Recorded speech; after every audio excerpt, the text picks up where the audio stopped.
자, 오늘은 행복한 사람과 불행한 사람인 것입니다. 시편이라는 말은 히브리어로 찬양의 책입니다. 시편은 성경에서 최고의 긴 장을 포함하고 있는데 119편이 176절로 되어 있고 119편은 시작부터 마칠 때까지 하나님의 말씀에 대한 내용으로 되어 있으며 그리스도의 재림에 관해서는 마태, 마가, 누가, 요한 이 사복음서를 다 합친 것보다 더 많은 내용이 기록되어 있으며 시편은 찬양의 책, 즉 행복한 사람으로 시작합니다. 누군가 정확하게 관찰했듯이 욥기는 불행한 사람, 시편은 행복한 사람, 잠언은 현명한 사람, 전도서는 세속적인 사람, 솔로몬의 노래는 하늘에 속한 사람을 보여주는 것입니다. 성경에서 가장 먼저 나는 행복하다라고 말한 사람은 야곱의 첫 번째 아내 레아가 자기 여종의 실파가 야곱에게서 둘째 아들을 낳았을 때 레아가 말하기를 나는 행복하도다라고 말한 것입니다. 야곱이 8번째로 낳은 아이는 아셀로 복받아 행복하다라는 의미인 것입니다. 세상에서 가장 복이 있고 행복한 사람은 죽음 직전에 구원받은 두 강도 중에서 한 강도가 될 것입니다. 불과 몇 번 만의 인생사에서 가장 귀한 보석과 같은 하나님의 말씀으로 구원을 받고 또 한 강도는 예수님 말씀을 듣고도 예수님과 함께 낙원으로 갈 수 있었던 것을 볼 수 있었던 것입니다. 한 강도는 몇 분 있다가 죽을 텐데 그 사실을 믿지 못하고 지옥으로 갔습니다. 부자가 갔던 지옥으로 갔던 것입니다. 지옥은 어떤 곳입니까? 그곳은 불도 꺼지지 않는 곳이라고 했습니다. 불로서 소금 치듯한 곳이 지옥이라고 했습니다. 이 뜨거운 지옥에는 가지 말아야 하는 것입니다. 세상에서 구원받은 길이 열려 있는데도 쉽게 구원받을 수 있는데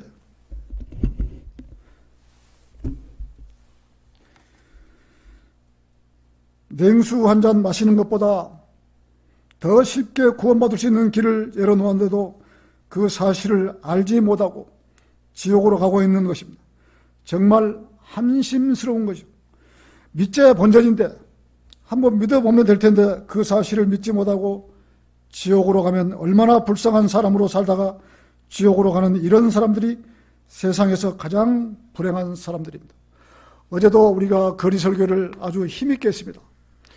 이 터미널에서 한 거하고 또 이 천안역에서 하는 거하고 온양온천역에서 하는 거하고는 완전히 분위기가 틀리더라고요. 그래서 아주 강하고 담대하게 설교를 했습니다. 가장 쉽게 구원받을 수 있는 길이 열려있는데도 그 사실을 믿지 않고 왜 지옥으로 가는가 모르겠어요. 자기들 보고 언제 교회를 나오라 했습니까? 교회 나와서 돈을 내라고 했습니까?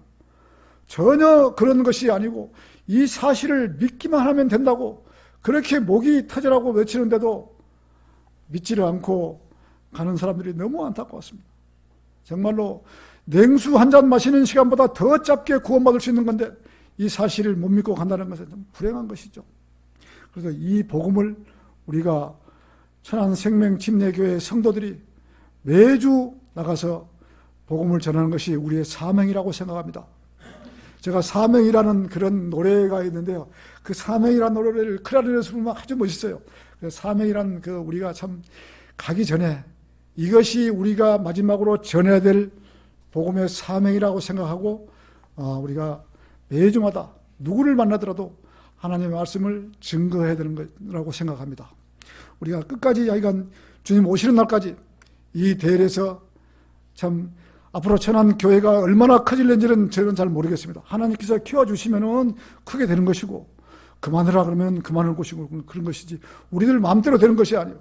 하나님께서 이 숫자를 500명을 늘려주실런지 1000명을 늘려주는지 우리는 알지 못하는 것이죠. 그렇게 늘려주면 우리는 대한민국 중부지방을 관장해서 하나님의 복음을 증거하다가 주님 맞이할 것이라고 우리는 생각합니다. 자, 첫 번째 복 있는 사람. 구약에서 시편은 행복에 이르는 길이라고 했습니다. 여러분이 어디를 따라 걷고 있든지 어디에서 있든지 앉아 있든지 주의해야 합니다. 여러분의 걸음은 어디를 가더라도 골로새서 2장 6절 말씀에서 하신 것처럼 그리스도 예수를 영접한 것 같이 그분 안에서 행하라. 여러분이 어디에 있더라도 그의 힘의 능력 안에서 살아가야 하며 여러분이 앉아있는 자리는 또 함께 일으키사 그리스도 예수 안에서 천상에 함께 앉히셨으니라고 하셨으니 어디를 가더라도 우리의 영은 천상에 앉혀있다는 사실을 잊지 말아야 하는 것입니다. 우리가 구원받을 때 우리의 영은 이미 천상에 앉혀져 있는 것입니다. 우리의 영은 이미 가서 있는 거예요. 우리 영. 악인들의 관계에 따르지 아니하며 죄인들의 길에 서지 아니하며 조롱하는 자들의 자리에 앉지 아니한도다. 구원받은 그리스도인이 앉는 자리는 함부로 앉지 아니하고 정신을 차리고 깨어 있으면서 자리에 앉아야 합니다. 악인들과 함께 죄를 짓게 한 관계를 따르지 아니함은 물론이며 어떤 잘못된 일을 꾸미기에 앉아 있다면 잘못 앉아 있다는 사실을 빨리 알아야 합니다. 그리스도인끼리 앉아 있으면서도 남의 흉을 보거나 또 그런 자리가 된다면 악인의 길을 따르고 있는 길인 것입니다. 여러분들은 악인들의 충고와 관계를 받아들인다면 그 다음은 그들과 함께 하는 길에 있게 될 것이며 그 후에는 마침내 성경과 하나님을 조롱하게 될 것입니다. 죄인들의 길에 서는 것은 죄인들과 함께 어떤 계획에 동참하는 것입니다. 잠언 1장 10절에서는 하나님께서는 내 아들아 죄인들이 너를 유혹할지라도 동조하지 말라라고 하셨습니다. 우리가 세상을 살다 보면은 어떤 유혹이 올 때면 이 유혹에 빠지지 않을 수가 없는 것입니다. 예를 들어서 저도 한번 이 다단계에 한번 깊숙이 빠져본 적이 있거든요. 아주 제가 다단계 강사를 한번 해본 적이 있거든요. 얼마나 이 돈을 벌고 싶었으면은 이 다단계 강사를 한번 해본 적이 있어요. 다단계 유혹에 빠지면 있는 돈 없는 돈 다 갖다 주면서 그 유혹에 빠지는 것입니다. 부동산 투자에 한번 빠지면은 또 돈을 벌기 위해서 그 계통으로 푹 빠지게 되는 것입니다. 요한복음 1장 12절에서는 그러나 누구든지 그를 영접한 사람들에게는 하나님의 아들들이 되는 권세를 주셨으니 즉 그의 이름을 믿는 사람들에게라고 하셨습니다. 주님을 자기의 구세주로 영접한 성도들은 하나님의 아들들입니다. 하나님께서 우리를 아들로 인정해 주셨기에 우리는 아들된 도리로서 아버지의 훈계를 경청해야만 합니다. 악인들과 어울리지 말라는 경고입니다. 우리는 중고등학교 시절에 친구를 잘 만나야 합니다. 친구 잘못 만나면 일평생 비뚤어진 길로 갈 수 있고 친구 때문에 자기 일생을 경찰서 감방에서 진역을 살게 되는 것입니다. 한참 커나가는 시기에 친구를 잘 만나야 합니다. 그리스도인들은 신약성경에서 에베소서 5장 1절부터 16절을 마음에 두고 읽고 계명을 삼아야 합니다. 집에 가서 한번 읽어보시기 바랍니다. 바울은 고린도전서 15장 33절에서는 미혹되지 말라. 악한 사귐은 좋은 행실을 부패시키니라고 했습니다. 친구를 잘 만난 사람은 친구와 열심히 공부하고 바른 길로 가서 장차 사회에서도 큰 일을 할 수가 있는 것입니다. 가장 좋은 친구는 하나님의 말씀을 제시하고 친구를 구원받게 해서 하나님을 향해서 바른 길로 가게 할 수 있는 친구가 세상에서 가장 좋은 친구인 것입니다. 교회에서도 가장 좋은 친구는 하나님의 말씀으로 교제하고 성경을 알아가며 서로 모르는 문제가 있으면 서로 가르쳐주고 성경적으로 교제하며 신앙생활을 함께하는 친구가 또 서로 생활을 간증하며 죄에 대해서 승리했다는 간증, 누구에게 복음을 증거했다는 간증, 서로가 서로를 위로해주고 세워주고 하는 친구야말로 세상에서 가장 값진 친구일 것입니다. 잠언 1장 13절에서는 우리가 온갖 진귀한 물건들을 찾아내어 그 탈취한 물건으로 우리의 집들을 채우리니 너는 우리와 연합하라. 우리가 모두 하나의 돈 주머니만 두자할지라도 내 아들아 그들과 함께 다니지 말라고 하셨습니다. 어른들은 세상을 살아볼 만큼 살아보았기에 무엇이 올바르고 무엇이 나쁜지 그래도 대충은 압니다. 잘못 알아 깊은 죄악의 수렁에 빠질 수도 있지만 바른 길로 바르지 못한 길을 우리는 그래도 알고 살아갑니다. 우리는 세상을 적게 살아봤죠. 우리가 기껏해야 인생은 70여 강건한 80이지만 하나님께서는 이 모든 것을 완벽하게 아시고 계시기에 잠언의 저자 솔로몬을 시켜서 이러한 글들을 성경에 기록하게 하신 것입니다. 그리스도인이 살아가는 지표가 될 수 있도록 해주셨습니다. 성경에 기록된 말씀을 보면서 이 말씀들은 교훈들로 삼고 살아야지 잔소리로 듣고 살아간다면 그 사람의 생애는 비참해질 수 있는 것입니다. 주의 법을 즐거워하는 것은 욥기 23장 12절에 내가 그의 입술의 명령에서 돌아서지 아니하였고 내가 그의 입의 말씀들을 내게 필요한 음식보다 더 귀히 여겼도다. 욥은 하나님께서 순종한 사람이었으며 하나님의 명령에 돌아서지 아니한 사람입니다. 하나님의 말씀은 여러분이 필요한 음식보다 더 귀하게 여기는 것이며 기뻐해야 하며 시편 119편 162절에서는 많은 전리품을 찾아낸 사람처럼 내가 주의 말씀을 즐거워하나이다. 말씀을 주야로 묵상하는 것은 낮에 그 말씀을 읽고 해가 져서 빛이 사라졌을 때 말씀에 대해 생각하고 묵상하는 것입니다. 저 역시 젊은 날 구원을 받고 누군가가 가르쳐주는 사람이 없었기에 젊은 날을 허송세월을 보낸 적이 있습니다. 제가 말씀에 접하고 주님 앞에 헌신한 것은 18년밖에 되지 않았던 것입니다. 제가 젊은 날 하나님 말씀에 순종하고 공부했다면 더 보람차고 하나님을 위해서 더 확실하게 살 수 있었을 텐데 많은 아쉬움이 남습니다. 그러나 한편으로는 제가 열정을 갖고 개혁성역으로 공부를 했다면 또 다른 오류를 뒤집어쓰고 바른 길로 가지 못했을 거라고 생각합니다. 젊었을 때는 이 사실이 얼마나 중요하고 하나님을 위해서 산다는 것이 그렇게 중요한지를 잘 몰랐습니다. 제가 만약에 개혁성역을 하고 공부를 했다면 지금은 이복치를 그 교회에서 아마 어떤 데서 이 목사하고 있었겠죠. 차라리 아는 것이 100번 낫죠. 오히려 킹제임스 성경으로 공부하고 바른 진리로 이렇게 하는 것이 저에게는 가장 행복한 삶입니다. 가르쳐주는 사람도 없었고 주님 앞에 헌신하고자 하는 그런 열정을 이야기해 준 사람도 없었습니다. 얼마든지 회의 사역을 할 수 있었을 텐데 아도니람 저드슨처럼 제가 이 태국에서 사업을 조금 잠시나 할 동안에 미얀마 사람들이 그 국경선을 넘어서 태국으로 들어온 사람들이 있었어요. 왜냐하면 미얀마는 그때 당시에 지금도 그렇지만은 치안이 엄청 좋지를 않기 때문에 자기 나라에서 태국을 국경선 그 조그마한 강 하나만 건너면은 바로 태국이에요. 그냥 헤엄쳐 올 수도 있어요. 건너서 가족들이 다 와서 이 태국에서 살아가는 걸 봤어요. 제가 사업할 때요. 근데 이 사람들이 어린 아이들을 미얀마에서 데리고 나왔는데 학교를 보낼 나이가 됐는데도 학교를 못 보내는 거예요. 다른 나라에서 태국에서 가르쳐 주겠습니까? 다른 나라 학생들을. 근데 이런 사람들이 태국으로 넘어와서 그 사람들이 막 무더기로 이루고 있는 거예요.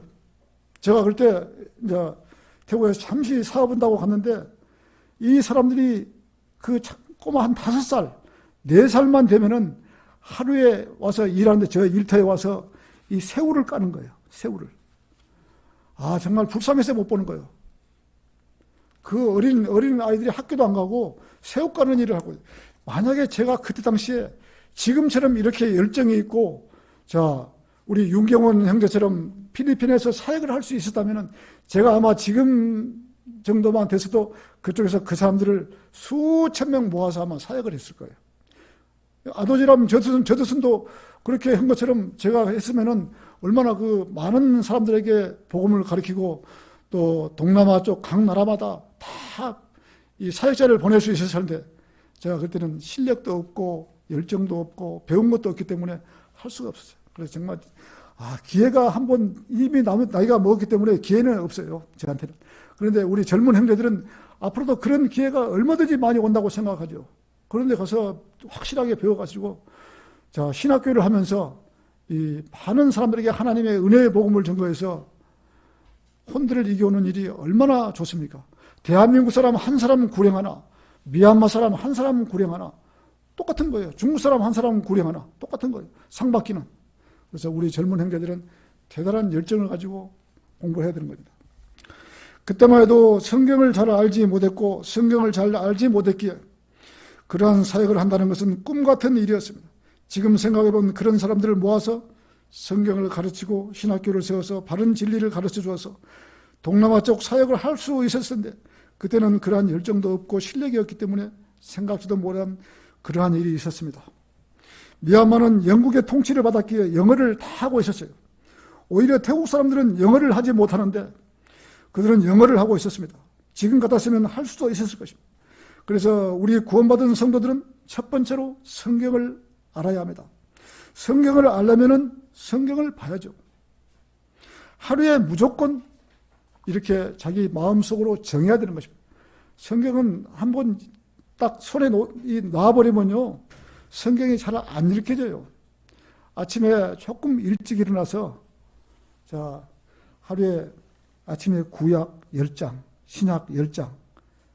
시간이 사실은 얼마 걸리지도 않아요. 이렇게만 해도 1년이면은 한 두세 번은 성경을 읽을 수 있어요. 그렇게 한번 딱 마음 먹고 한번 생각해 보십시오. 내가 한번 성경을 한번 읽어봐야지 하고 아침에 일어나서 성경을 일찍 일어나서 세수하고 양치질하고 기도하고 한번 딱 읽어보십시오. 금방 읽었어요. 금방 그냥 10장, 5장 읽으면 성경이 푹푹 굴어요. 아유, 이렇게 많이 벌써 내가 이렇게 많이 읽었나? 할 정도로 성경을 많이 굴어요. 그러면 몇 번만, 한 3년만 가다 보면은 이 성경에 많이 읽을 수 있거든요. 그래서 그리스도는 그냥 보내는 것이 아니고, 하나님께서 내게 주신 그런 지혜로 아침에 읽지를 못하면은 저녁이라도 읽고, 저녁에 못하면 낮이라도 읽어서 성경을 많이 읽는 버릇을 들여야 됩니다. 성경은. 이 일을 추진하다 보면 성경을 많이 읽을 수 있습니다. 성경에서 어디에 누가 있고 어디에 무슨 지명이 있고 알아야지 대화가 되는 것처럼 최소한 자기 나이 숫자만큼 정도는 읽어야 하는 것입니다. 만약에 성경을 모르면은 어디 가서 그 일반 교회, 장로교회 다니는 어떤 그 커피숍 그 아주머니가 우리가 커피를 먹으러 갔는데 우리가 하나님의 말씀을 이야기하니까 와갖고 대뜸 오는 소리가 나발이를 딱 이야기하는데, 예? 아주머니 나발 아세요? 우리가 만약에 이 다윗의 이 아비가일의 아내 나발을 우리가 몰랐다면은 그 아주머니한테 창피당했을 거예요. 아니, 나발도 모르십니까? 그러면은 뭐라고 할 거예요? 분명히 하나님 믿는다는 사람이 나발을 몰라요? 그러니까 성경을 읽으면서 인명, 이름, 지명, 이것을 성경을 이렇게 읽으면서 저는 이렇게 성경의 지도책, 이 성경의 앞에다가 이 성경 지도책을 한 장을 잘라서 이렇게 성경 앞에다 붙여놨어요. 혹시 몰라서. 성경 지명을 찾게 되면 어디가 예루살렘이 있는지 어디가 있는지 잘 몰라요. 그래서 성경을 보면서 예루살렘이 어디냐 그러면 찾아보고, 그래서 성경 지명, 인명 이걸 갖다가 확실히 알고 가야지 어디 가서 창피를 안 나요. 공부하는 방법입니다. 그것이. 그래서 이 성경을 읽을 때는 지명, 인명 또 그런 것을 공부를 잘 하십시오. 성경을 암송하십시오. 성경 암송은 운전할 때가 가장 잘 외워지거든요. 저는 해보니까 이 운전을 핸들을 잡고 가면서 지난번에도 한번 이야기했습니다만은 운전을 하고 가면서 암송이 제일 잘 되더라고요. 하나님께서 태초에 말씀이 계시냐, 거기까지 한 5분, 하나님께서 태초에 말씀이 계시냐, 이거 한 5분 동안 계속 있다가 또 어디 시간이 되면 그 다음 구절도 있고 또 연결해서 있고, 그러다가 보면은 이 성경 외우는 박사가 되거든요. 처음부터 성경을 외우려고 하면은 절대로 안 외워져요. 한 구절 외우는데 한번 해보십시오. 일주일도 걸려도 안 외워져요. 근데 처음에는 그리 안 외워지는데 이 성경 구절을 외우기 시작하니까 나중에는 이 성경 구절을 외우는 그 머리가 열리는 모양이에요. 하나님께 지혜를 주시는 모양이에요. 그래서 성경 구절은 잘 암송이 돼요. 근데 안 외우다가 한 번 외우면은 힘들어요. 그래서 성경 구절을 많이 우리가 구령하고 거리 설교하고 이런 구절은 그냥 암송을 해야 돼요. 그래서 하나님께서 기도하고 열어달라고 기도해야 돼요. 그래서 이렇게 3년만 지나고 나면은 많은 성경적 지식을 얻을 수 있는 것입니다. 그렇게 했을 때 하나님께서 그 성도를 들어쓰실 것이며 어차피 한평생 살아가야 하는데 누가 제일 잘 살았다고 말할 수 있겠어요? 하나님을 위해서 살았던 사람이 가장 잘 살았다고 말할 것입니다. 학생의 본분은 공부를 잘해야 합니다. 그 중에 영어는 기본으로 해야 되고 몇 개의 나라의 언어를 구사할 수 있다면 더욱 좋겠죠. 학생이 똑똑한 학생이 되고자 한다면 성경을 읽어야 합니다. 반드시 하나님께서 똑똑한 사람이 되게 해주십니다. 성경을 읽으면. 성경을 읽으면 하나님께서 지혜를 주시는 거예요. 성경을 읽으면 침해도 하지 않고 또 이 지혜를 주시기 때문에 학생은 공부를 잘 할 수 있어요. 그래서 시간만 나면 성경을 반드시 읽어야 됩니다. 학생은. 자, 두 번째, 복 있는 사람과 행복한 사람. 본문 3절에서는 그는 강가에 심겨진 나무 같아서 계절을 따라 열매를 맺으며 그의 잎사귀도 마르지 아니하리니 그가 무엇을 하든지 번성하리라고 했습니다. 여러분들은 강가에 심겨진 나무를 보았을 것입니다. 아무리 비가 오지 않아도 강가에 심겨진 나무는 늘 푸르름이 있고 또 싱싱합니다. 이렇듯 강가에 심겨진 나무도 물을 빨아들이고 영양분을 많이 빨아들이면 건강한 나무가 되는 것입니다. 여기에서 강가에 심겨진 나무는 누군가가 강가에 나무를 심었다는 것입니다. 다시 말하면 사람이 심고 사람이 돌보고 있다는 나무인 것입니다. 사람이 나무를 심었는데 나쁜 열매 맺는 나무를 심었겠습니까? 좋은 나무를 강가에 심었겠죠. 아무리 강가에 심었지만 심었을 때는 물을 주고 울타리를 만들고 사나운 짐승이나 동물들이 해치지 못하도록 울타리를 만들었겠죠. 하다못해 과일나무를 심는데도 이렇듯 정성이 들어가야 합니다. 관리를 해주지 않으면 다른 동물들이 밟아서 죽게 되는 것입니다. 본문에서 심겨진 나무는 하나님께서 심겨진 나무인 것입니다. 사람도 마찬가지입니다. 구원받고 난 이후에는 영적으로 잘 자랄 수 있도록 말씀을 공부해야 되는 것입니다. 공부 안 하면은 10년이 가든 20년이 가든 똑같은 것입니다. 우리가 오늘 처음으로 세대적 진리를 공부를 했는데요. 이 세대적 진리를 공부를 잘하게 되면은 어떤 목사가 누구와 어떤 10,000명의 목사가 오더라도 여러분 한 사람이 그 목사를 이길 수 있는 것입니다. 그래서 세대적 진리라는 것은 우리가 경륜이라는 것은 아주 정말로 확실하게 공부를 해야 되는 것입니다. 공부 안 하면은 알 수가 없는 것입니다. 마태복음 15장 13절에서는 주께서 대답하여 말씀하시기를 하늘에 계신 아버지께서 심지 않으신 초목은 뽑힐 것이라. 이 구절은 예수님 살아계실 때 바리새인들에게 여러 부분에서 다루어지고 있는데 그들은 항상 예수님을 반대하는 세력들에게 말씀하신 것입니다. 특히 이들은 임하는 왕국을 앞장서서 막았던 사람들입니다. 자기들뿐만 아니라 백성들도 왕을 거부하도록 악한 길로 인도하는 자들이었습니다. 우리가 예수님 초림 때 이 세상에 오셨을 때요, 예수님을 받아들였다면 그 자리에서 천년 왕국으로 들어가는 것입니다. 그런데 이 유대인들이 예수님을 받지를 않기 때문에, 받아들이지를 않았기 때문에 우리가 교회 시대에 2000년이 생긴 거예요. 그래서 이렇게 우리가 구원받을 수 있는 길이 열리는 거예요. 만약에 우리가 2000년이 없었다고 그때 세대적으로 이 예수님을 구주로 받아들였다면 그때 천년왕국이 시작된 거예요. 천년왕국이. 받아들이지 않았기 때문에 이방인들에게 복음이 넘어온 거예요. 우리가 만약에 천년왕국에 가서 우리가 태어났다고 가정을 해봅시다. 천년왕국에 태어났다면은 자, 그 마지막에 마귀를 따라서 따라가는 사람이 바다에 모래알을 갔다고 했는데 우리가 구원받기는 그때 쉬운 게 아니에요. 우리가 구원받지 못하고 바로 마귀를 따라서 지옥에 갈 수밖에 없는 거예요. 근데 우리가 지금 교회 시대 때 지금 가장 쉽게 믿기만 하면은 지옥에 안 보내겠다는데 얼마나 쉽게 이 길이 열려 있는 것입니까? 유대인들 때문에 우리가 구원받을 수 있는 길이 열렸던 거예요. 감사해요, 유대인들한테. 어떻게 보면. 이들은 결코 회개하지 않았는데 예수님의 지상 사역 동안에도 그랬고 예수님 부활 이후에도 마찬가지였습니다. 출애굽 때의 언약과 같이 하나님께서는 이스라엘 백성을 그들의 땅에다가 확고하게 심는다는 말씀입니다. 그들은 그들의 죄악으로 인해 멀리 흩어졌었고 그들은 아시아로 바벨론으로 흩어졌으며 그들의 왕을 거부함으로 인해서 다시 2000년 동안 흩어졌습니다.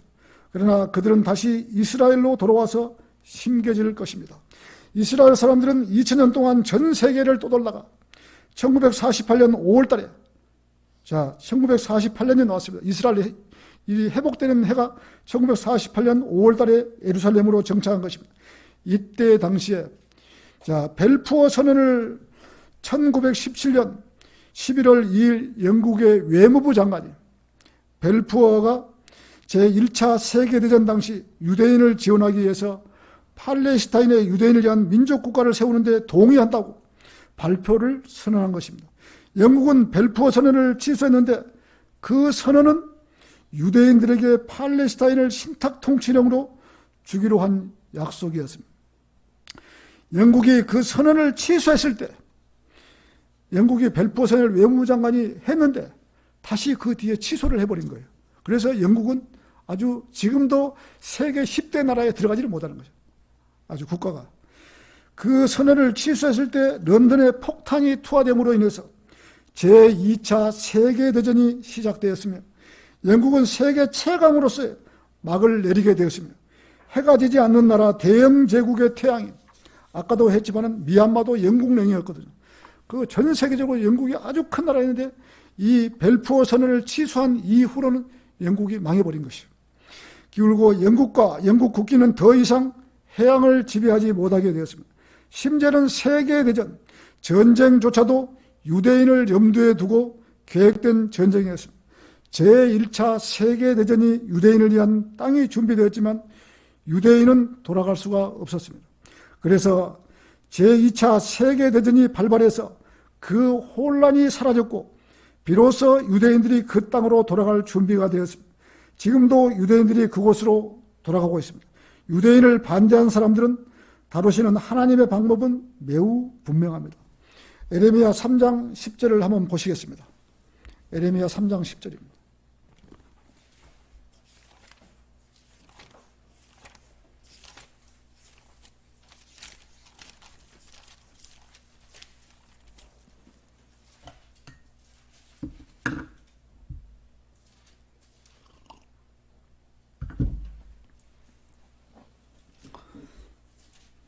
제가 받들었겠습니다.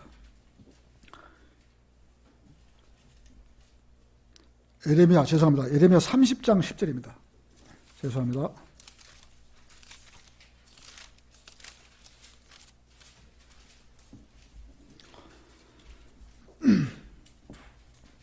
그러므로 오 내 종 야곱아 너는 두려워 말라. 주가 말하노라. 오 이스라엘아 놀라지 말라. 보라 내가 너를 먼 곳으로부터 내 씨를 그들이 사로잡힌 땅으로부터 구원하리니 야곱이 돌아와서 편히 쉬고 평안할 것이요 아무도 그를 두렵게 하지 못하리라. 이 이스라엘 사람들이 자기 나라로 돌아와서 평안하게 한다고 성경은 분명히 기록되어 있는 거거든요.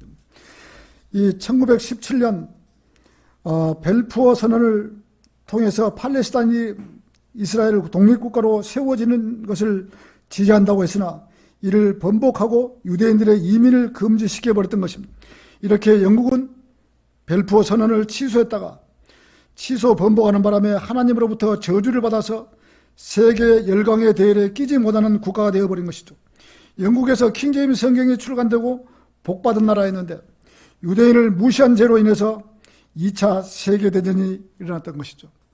우리가 1948년 5월 14일이라는데 이게요. 우리가 인생은 70이요 강건하면 80이라고 말할 때 어디서부터 시점을 잡냐 그러면 1948년 5월 14일부터 잡는 거예요. 유대인의 이스라엘이 회복되는 나라, 독립을 선언한 나라, 그때부터 자 인생은 70이요 강건하면 80이라고 이 숫자가 자 거기서 70을 더하면 1948년부터 2018년이 됩니까? 80이요 그러면 28년 되고 자 100년이요 그러면 2048년이 되는 거예요. 그래서 이 이스라엘 회복 기간부터 1948년 5월 14일부터 이걸 적용하는 겁니다. 여기서. 자, 유대인들은 두 번의 흩어짐을 겪었으며 첫 번째는 BC, 자, 800년에서 600년입니다. BC라는 것은, 자, 우리가 태초가 BC 4000년부터 시작했으니까, 예수님께서 AD 30년에 돌아가셨으니까, 구약이 4000년, 신약은 AD로 가니까 AD 2000년. 그래서 구약은 BC로 말하고 AD는 신약을 말하는 거죠. 일어났으며 두 번째 예수 그리스도를 처형한 지 37년이 지난 AD 70년에 일어났어요. 유대인들은 그때부터 1870년 동안 세계 각처에서 박해를 당하며 세상의 쓰레기처럼 버림을 받았고 2차 대전에는 히틀러에게 600만 명이 희생되었습니다. 1948년 5월 14일 예루살렘에서 이스라엘의 나라가 탄생한 것입니다. 이렇듯 이스라엘은 예수님을 처형하고 나서 그 핏값으로 우리와 우리 자손들에게 돌리라고 한 말이 2000년 동안이나 세계를 떠돌면서 거지 같은 삶을 살면서 히틀러에게 많은 사람이 죽었던 것입니다. 이스라엘 사람들은 예수 그리스도를 지금도 믿지 않습니다. 참 희한한 것이죠. 예수 그리스도를 지금도 믿지 않아요. 이스라엘 사람들은. 예수를 어떤 선지자로, 마호메트 선지자로 여기는 거예요. 예수를. 그래서 이스라엘 사람들은 지금도 믿지 않는 거예요. 아직도 구약만 믿고 있기 때문에 예수 그리스도가 하나님이라는 사실을 까마득히 모르고 살아가고 있습니다. 그러면서 7년 대환란 때 적그리스도가 나타나면 자기들의 구세주로 착각하고 받아들임으로써 7년 대환란이 시작되는 것입니다. 전 3년 반은 조용하고 평온하게 넘어가지만 후 3년 반은 적그리스도의 모든 악이 드러남으로써 속았다는 것을 알고 페트라로 숨어 들어가서 3년 반 동안 숨어 지내는 것입니다. 이때 이스라엘 각 지파별로 12,000명씩 14만 4천 명의 동정들이 전 세계를 다니면서 복음을 전하는 것입니다. 자, 여호와 증인들이나 지금 누구 다 지금 신천지나 지금 14만 4천 명이 자기들이라고 말하는데 새카만 거짓말을 하고 있는 거예요. 이렇게 한번 공부를 했기 때문에, 설교를 들었기 때문에 여러분들은 이제 속을 사람이 없겠죠. 속아서도 안 되고 14만 4천 명이 우리를 말하는 것이 아니고 이스라엘 동정들을 말하는 것이. 이때 이들에게 냉수 한 잔이라도 주면 그들은 상을 받을 것이라고 했어요. 마태복음 10장 42절에서는 또 누구든지 제자의 이름으로 이 작은 자들 중에 하나에게 마실 냉수 한 잔이라도 주면 진실로 내가 너에게 말하니 그는 결코 자기의 상을 잃지 아니하리라고 하시더라. 우리가 거리에서 설교하고 구령할 때 누군가가 우리에게 음료수를 사주거나 냉수 한 병이라도 사다 준다면 이 성경 구절을 보여주는 것입니다. 자, 이 구절은 환난 성도들에게 하는 구절이지만 우리들에게 영적 적용이 되는 구절입니다. 우리가 복음을 전하고 목말라 고생하고 있는데 누군가가 이렇게 물이라도 한 병 주신다면 얼마나 감사합니까? 우리들도 누군가가 복음을 정확하게 전하는 설교자가 있다면, 또 거리에서 설교하고 있다면 그냥 지나치지 마시고 물이라도 한 병 갖다 주면서 또 힘을 함께 실어주는 것도 우리가 해야 될 일인 것입니다. 그러나 잘못 설교하고 있고 교회 주보나 나눠주고 있다면 그런 일은 물은 줄 필요가 없는 것입니다. 우리도 이렇게 도움을 주었다면 우리도 함께 동참하는 것입니다. 이 일은 누구나가 할 수 있는 일이 아닙니다. 하나님의 말씀으로 확실하게 알고 있는 성도만이 거리에서 설교하고 구령하는 것입니다. 오늘 본문 말씀처럼 시편 1절에서는 3절은 에레미야 17장 5절과 8절과 같은 내용을 말하고 있는 것입니다. 에레미야 17장 5절에서 8절을 한번 보시겠습니다. 그 앞으로 좀 넘겨서요. 에레미야 17장 5절에서 8절입니다. 주가 이같이 말하노라. 사람을 신뢰하는 사람과 육신을 그의 무기로 삼는 사람과 그의 마음이 주로부터 떠난 사람은 저주를 받으리라. 그는 사막의 히스나무같이 되어 좋은 일이 오는 때를 보지 못하고 강야와 소금 땅과 사람이 살지 않은 바싹 마른 곳들에 거하리라. 주를 신뢰하고 주께서 그의 소망인 사람은 복이 있도다. 그는 물가에 심겨진 나무가 강가에 그 뿌리를 뻗친 것 같아서 더위가 오는 때를 보지 못하고 그 입이 푸르러 가뭄에도 염려하지 않고 열매를 맺는 것도 그치지 아니할 것임이라고 했습니다. 이처럼 이 말씀처럼 주가 말하노라. 사람을 신뢰하는 사람과 육신을 그의 무기로 삼는 사람과 그의 마음이 주로부터 떠난 사람은 저주를 받느라고 했습니다. 여러분들은 어떠한 일이 있다 해도 사람을 신뢰해서는 안 되는 것입니다. 그 어떤 누가 됐더라도 자기 부모가 아니면 그 사람을 신뢰하면 안 되는 것입니다. 육신을 그의 무기로 삼는 사람도 신뢰하지 마십시오. 그의 마음이 주로부터 떠난 사람도 저주를 받으리라고 했습니다. 우리들의 마음이 주로부터 멀리 떠나지 않도록 해야 합니다. 우리는 세상에서 가장 행복한 사람들입니다. 주 예수 그리스도의 피로 우리가 죄를 용서받았고 하나님의 자녀가 됐습니다. 세상을 쳐다보면 세상의 것이 크게 보이는 것이며 세상의 것에 푹 빠져 있으면 세상의 온갖 욕심에 안목의 정욕 때문에 세상의 것이 다 가지고 싶은 것이 인간의 욕심인 것입니다. 우리들은 이러한 욕심이 들면 빨리 세상 것을 내려놓아야 합니다. 세상 것 다 가지고 있어봐야 아무것도 아닌 것입니다. 하나님께서 자기에게 주신 복을 생각해야 합니다. 세상 것 어느 것보다도 귀한 복을 우리는 하나님께로부터 받았습니다. 7절에서는 주를 신뢰하고 주께서 그의 소망인 사람도 복이 있도다라고 하셨습니다. 그는 물가에 심겨진 나무가 강가에 그 뿌리를 뻗친 것 같다고 하였습니다. 그 어떤 가뭄에도 푸르러 염려하지 않고 열매 맺는 것을 그치지 아니하리라고 하셨습니다. 우리의 마음은 하루 종일 그분의 생각으로 가득 차 있으면 얼마나 좋겠습니까? 여러분이 주무시기 전에 또는 식사하기 전은 기도하시니까 이 식기도 전 내가 지금까지 얼마나 주님의 생각으로 가득 차 있었는가를 생각해 보아야 합니다. 될 수 있는 한 주님의 생각과 감사한 마음으로 기도하며 살아가야 합니다. 여기 에레미야에서는 욥기처럼 야곱의 고난의 때에 대하여 다루고 있는 책인데요. 하나님께서는 에레미야에게 혼인하지 말라고 명령을 받은 유일한 사람인데 에레미야 6장 2절에서는 너는 이곳에서 내게 아내도 취하지도 말며 아들들이나 딸들도 두지 말지니라. 그 이유는 에레미야가 환난 때 유대인의 예표이기 때문인 것입니다.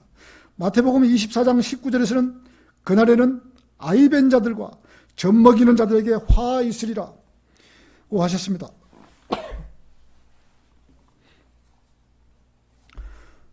시편 1편에서 1절 3절에서는 예수 그리스도를 예표하는 것이며 4절에서는 또 6절은 제 사람을 예표하는 것입니다.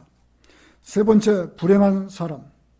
본문 말씀 시편 1편 4절에서는 6절을 다시 한번 보시겠습니다. 아까 본 말씀 시편 1편 4절에서 6절입니다. 악인들은 그렇지 아니하니 바람에 날리는 쭉정이와 같도다. 그러므로 악인들은 심판을 견디지 못하며 죄인들은 의인들의 해중에 들지 못하리니 이는 의인들의 길은 주께서 아시나 악인들의 길은 망할 것이기 때문이라고 했습니다.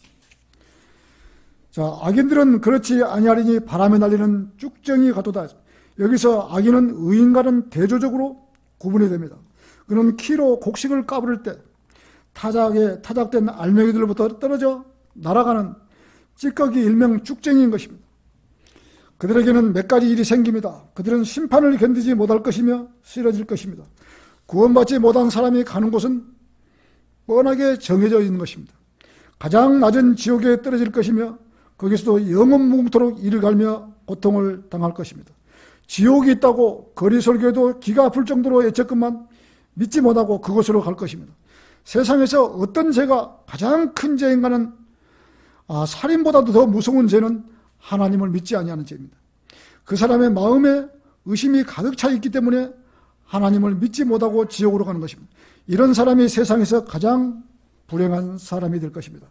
사람이 세상에서 아무리 똑똑하고 돈이 많이 있다 해도 하나님께서 시편 49편 12절에서 사람이 존귀할지라도 오래 살지 못하니 그가 멸망하는 짐승들과 같도다.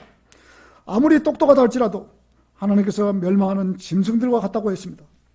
불행한 사람은 심판날에 정죄를 받게 될 것입니다. 구원받지 못한 사람은 천년왕국이 끝나고 계시록 20장 10절에서처럼 내가 큰 백보자와 그 위에 앉으신 분을 보니 그의 면전에서 땅과 하늘이 사라졌고 그들의 설 자리도 보이지 않더라. 베드로후서 3장 7절에서는 현재 있는 하늘과 땅은 그 동일한 말씀으로 보존되어 있으되 경건치 아니한 자들의 심판과 멸망의 날에 불사를 내고 간수되어진 것이라고 말씀하고 있는 것입니다. 구원받지 못한 자가 벌레의 형상으로 백보자 앞에 나와서 심판을 받고 영원 무궁토록 북쪽에서 가장 먼 남쪽으로 버려져서 영원 무궁토록 고통받는다고 하셨습니다. 욥기 14장 20절에서는 주께서는 사람을 영원히 이기시니 그는 사라지나이다.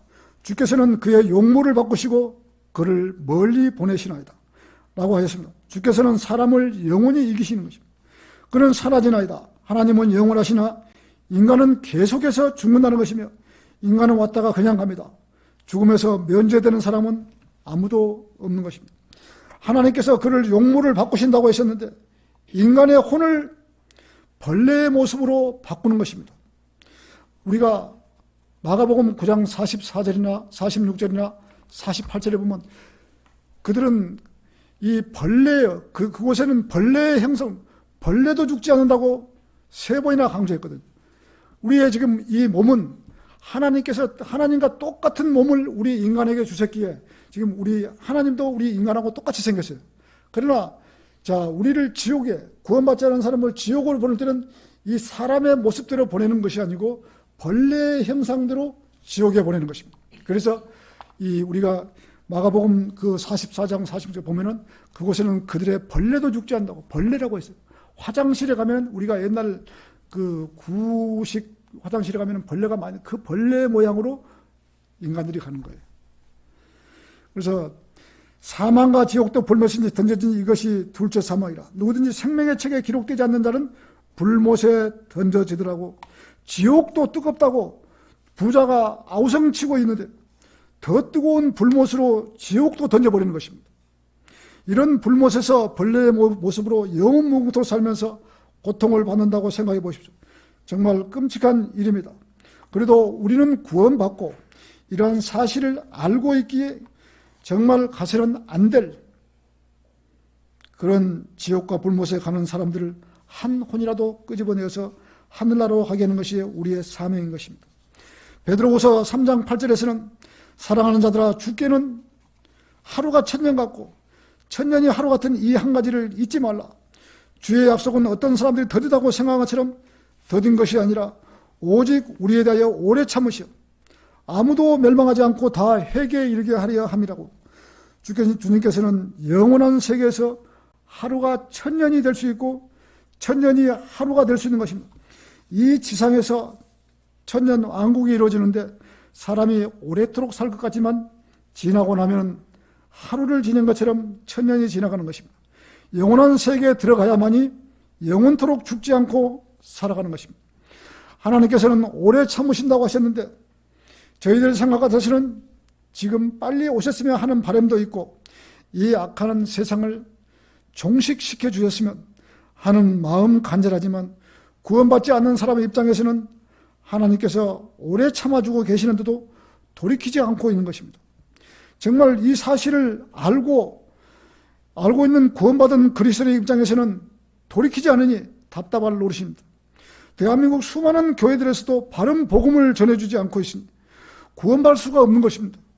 안타깝습니다. 정말 하나님께서는 얼마나 오래 참으실지 우리는 알 수 없는 것입니다. 그러나 거의 다 됐다는 사실입니다. 성경에서 거의라는 사실은 이 안타까운 이 거의라는 말을 한 사람 안타까운 사람이 있습니다. 사도행전 26장 28절에서는 그러자 아그리파가 바울에게 말하기를 네가 나를 설득시켜 거의 그리스도인이 되게 하려는도다 라고 하셨습니다. 구원받지 못하고 거의에서 끝나버렸습니다. 얼마나 비참하고 불행한 사람입니까? 영원무궁토록 살아갈 수 있는 기회를 놓쳐버린 것입니다. 아그리파가 바울이 복음을 전했는데 거의 다 들었는데 마지막 가서 포기를 해버린 거예요. 그래서 이 거의란 말이 성경에서 나오는 거거든요. 결론을 맺겠습니다. 구원받은 사람들 중에도 이런 일이 긴가민가 하는 성도들이 있을 것입니다. 휴가가 있다고 하는데 기다리는 마음도 없고 또 세상도 이대로 오래도록 갈 것 같지도 않고 지금 당장 살아가는 것도 걱정되고 세상에 보이는 것은 다 좋게 보이고 장밋빛 순정처럼 아름답게 또 보이고 마음은 세상으로 이끌리고 이런 마음을 가진 구원받은 성도들도 우리나라에 많이 있을 거라고 생각합니다. 하나님 말씀에 비춰본다면 그렇게 오래가지 못할 것 같습니다. 노아 할아버지가 방주의 문을 닫기 전에 들어가야 하는데 문을 닫아버리면 그 어떤 사람도 들어가지 못하는 것처럼 우리도 휴거는 되지만 또 아무런 상이 없다면 정말 주님 앞에 창피를 당할 것입니다. 인간으로서 구원받는 것이 가장 큰 행복인 것입니다.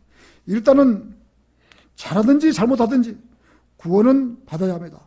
구원받지 못한다면 세상에서 가장 불쌍한 사람으로 살다가 지옥으로 떨어져서 백보자 심판이 끝나면 더 뜨거운 불못으로 들어간다는 것입니다. 인간으로서 이것만큼은 막아야 합니다. 반강제적으로 가리킨다고 해서 자기가 받아들인 것도 아니고 본인이 마음을 열고 받아들여야 하는데 받지를 않으니 불행한 것이죠. 더군다나 가족이 받지를 않았다면 더 마음이 아픈 것입니다. 우리는 구원받지 않는 사람을 위하여 기도해야 합니다. 구원받게 해달라고. 또 중보의 기도도 해야 합니다. 지체 없이 함부로 하면 또 안 되는 것입니다. 우리가 교회 전체에서 우리 특히나 가족들이 구원받지 못했다면 중보의 기도로서 기도하고 구원받게 해달라고 한 길을 가게 해달라고 이렇게 기도해야 되는 것입니다. 세상에서 가장 행복한 사람은 같은 부부가 같은 길을 갈 수 있고 아침에 일어나면 똑같은 대화로 우리가 무릎 꿇고 기도하고 또 같은 영적인 교제를 할 수 있고 얼마나 좋습니까? 세상에서 그보다 더 행복한 사람이 어디 있습니까? 자, 무슨 말을 하더라도 우리가 하나님을 이야기하며 대화하며 우리가 이렇게 한번 살아보자고 이렇게 한번 기도해보자고 이런 것이 부부가 같은 길을 갈 수 있다는 것이 가장 좋은 길이거든요. 최선을 이 구원받지 못한 가족에게 최선의 대우를 해드리면서 기다려 주어야 합니다. 오늘 본문 말씀의 제목처럼 가장 행복한 사람과 불행한 사람, 구원받은 성도는 세상에서 가장 행복한 사람인 것입니다. 구원받지 못하고 이 세상을 떠나는 사람은 불행한 사람입니다. 갈보리 십자가의 두 강도처럼 죽음을 맞이하기 얼마 전 한 강도는 구원을 받고 한 강도는 구원받지 못하고 지옥으로 가는 것을 볼 때 사람이 얼마나 악하면 죽기 일보 직전인데도 믿지를 못하고 지옥으로 가는 것을 볼 수 있습니다. 그렇다면 선한 양심과 순수한 마음을 가진 사람이 얼마나 행복한 사람인가를 우리는 알 수 있습니다. 우리는 남은 인생은 구원받지 못한 사람을 구원받을 수 있도록 설명을 해 주어서 주님 앞으로 인도하는 삶이 우리의 삶이 되어야 하는 것입니다. 우리가 구원받지 못한 가족이 있다면요, 함부로 막 구원받게 막 하라고 이렇게 강요를 해서는 안 되는 거예요. 혹시 안 받았다 그러더라도 그분을 위해서 최선을 다해서 엄마가 구원 안 받았으면 엄마한테 가장 잘하는 아들 이렇게 가장 잘해드리면서 저 이상하네 우리 아들이 이렇게 받겠네 그럴 정도로 엄마 아버지한테 잘하고 구원받게 부모가 구원받고 가야 되는 거거든요. 우리는 지옥이 어떤 곳이라고 알고 있는 거거든요. 지옥도 너무 뜨거워서 나중에 불못으로 던져버리는 거예요. 그 불못은 영원 무궁토록 우리가 사람이 이 벌레의 형상으로서 살아야 되는 거거든요. 그래서 이곳에 가지 않는 길은 냉수 한 잔 마시는 것보다 더 쉽게 믿으면 되는 거예요. 믿자의 본전인데 우리가 거리수 갈 때 여러분 믿자의 본전인데 한번 믿어보시지 않겠습니까? 믿자의 본전 안 믿으면 그만이고 믿자의 본전인데 이렇게 세상에 이렇게 쉬운 복음을 믿지 않고 마음으로 믿지를 못하고 입으로 시인하지 못하기 때문에 지옥에 가는 거거든요. 그래서 우리는 이렇게 우리가 천안 생명침례교회가 탄생된 것은 영적으로 우리도 이 세대주의나 공부를 많이 해서 누군가에게 성경을 가르치고 공부도 많이 해야 되지만은 가장 시급한 일이 우리가 복음을 증거해서 혼들을 이겨와야 돼요. 그 사람들이 우리 교회에 오라는 것도 아니고 어느 교회에 나가는 것도 아니고 복음을 증거해서 혼들 구원받기 위해서 지옥에 가지 않는 길이 우리로서는 최상의 길인 것입니다.